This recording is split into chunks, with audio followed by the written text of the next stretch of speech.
Panorama group, जो सोचता है वो करता है। आपके अपने सपनों का आशियाना।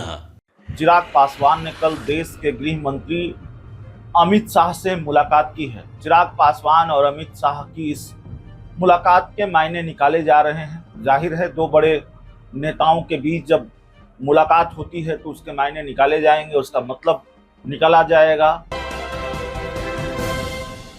नमस्कार, आप देख रहे हैं सिटी पोस्ट और मैं हूं अभिषेक मिश्रा। देखिए, लोक जनशक्ति पार्टी रामविलास के राष्ट्रीय अध्यक्ष चिराग पासवान ने कल देश के गृह मंत्री अमित शाह से मुलाकात की है। चिराग पासवान और अमित शाह की इस मुलाकात के मायने निकाले जा रहे हैं। जाहिर है, दो बड़े नेताओं के बीच जब मुलाकात होती है तो उसके मायने निकाले जाएंगे, उसका मतलब निकाला जाएगा।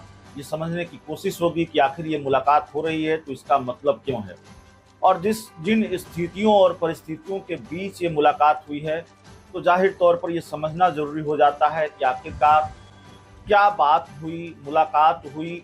चिराग पासवान लगातार पिछले कई दिनों से चर्चा में हैं, लगातार चर्चा में हैं अलग अलग वजहों से, और सबसे ज़्यादा उनके चर्चा में होने की वजह है तो ये है कि चिराग पासवान लगातार भारतीय जनता पार्टी को आंख दिखाते रहे हैं, या ऐसे कहें कि भारतीय जनता पार्टी को लेकर जो उनका स्टैंड रहा है वो बीजेपी की चिंताएं बढ़ाने वाला रहा है।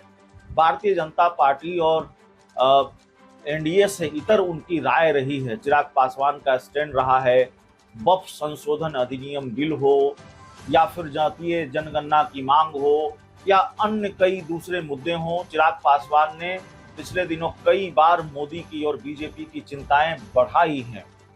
तो लगातार ये चर्चा चल रही थी कि चिराग पासवान आखिर भारतीय जनता पार्टी के साथ ये खेल क्यों कर रहे हैं, और दूसरी तरफ चर्चा ये भी शुरू हो गई थी जिस तरह से भारतीय जनता पार्टी ने अचानक उनके चाचा पशुपति पारस को भाव देना शुरू किया। पशुपति पारस जाकर दिल्ली में गृह मंत्री अमित शाह से मिलते हैं, तो फिर ये चर्चा शुरू हो गई कि बीजेपी ने भी क्या चिराग पासवान के साथ शतरंज की विसात शुरू कर दी है। बीजेपी ने भी चिराग पासवान के साथ शतरंज का खेल शुरू कर दिया है।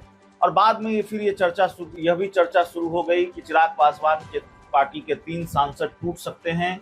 3 सांसदों पर टूट का खतरा है। 3 साल पहले जो खेल चिराग पासवान के साथ हुआ था, वही खेल चिराग पासवान के साथ एक बार फिर हो सकता है।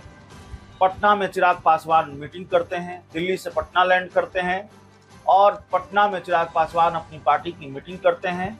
पार्टी के सभी प्रकोष्ठों के प्रदेश अध्यक्षों के साथ मीटिंग करने के बाद चिराग पासवान वापस दिल्ली लौट जाते हैं, और जैसे ही कल शाम दिल्ली पहुंचते हैं, उसके बाद ये तस्वीर सामने आ जाती है कि चिराग पासवान ने दिल्ली में केंद्रीय गृह मंत्री अमित शाह से मुलाकात की है।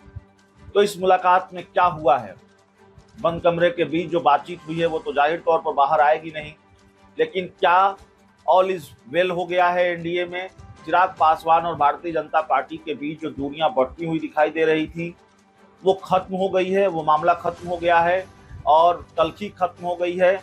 भारतीय जनता पार्टी और चिराग पासवान दोनों के बीच की तल्खी जो है वो खत्म हो गई है। दोनों के बीच अब कोई दूरी नहीं है, और चिराग पासवान जो लगातार मोदी की मुसीबत बढ़ा रहे थे, उनको लेकर तमाम तरह की चर्चाएं चल रही थी कि चिराग पासवान पाला बदल सकते हैं, चिराग पासवान कहीं नीतीश के हनुमान तो नहीं हो गए, चिराग पासवान कहीं कोई फिर अलग गठबंधन में जाने को तो नहीं सोच रहे, या फिर बिहार विधानसभा चुनाव में 2020 की तरह अकेले लड़ने को तो नहीं सोच रहे।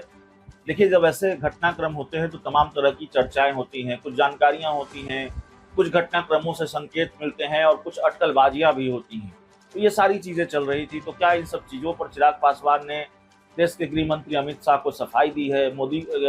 माफ कीजिएगा, अमित शाह से मुलाकात हुई है तो क्या उनको सफाई दी है और सब कुछ ठीक हो गया है? ठीक हुआ है कि नहीं हुआ है, आने वाले दिनों में पता चलेगा। अभी मुलाकात हुई है, दोनों मुस्कुराते हुए दिख रहे हैं अमित शाह और चिराग पासवान, तो अभी तो यही माना जाएगा कि मुलाकात ठीक ठाक वातावरण में हुई है, और अभी ऐसी कोई तल्खी जैसी कोई बात नहीं है। अभी ऑल इज वेल जैसा दिख रहा है, लेकिन राजनीति में ऑल इज वेल कब ऑल इज नॉट वेल में बदल जाए कहा भी नहीं जा सकता। बहुत बहुत धन्यवाद।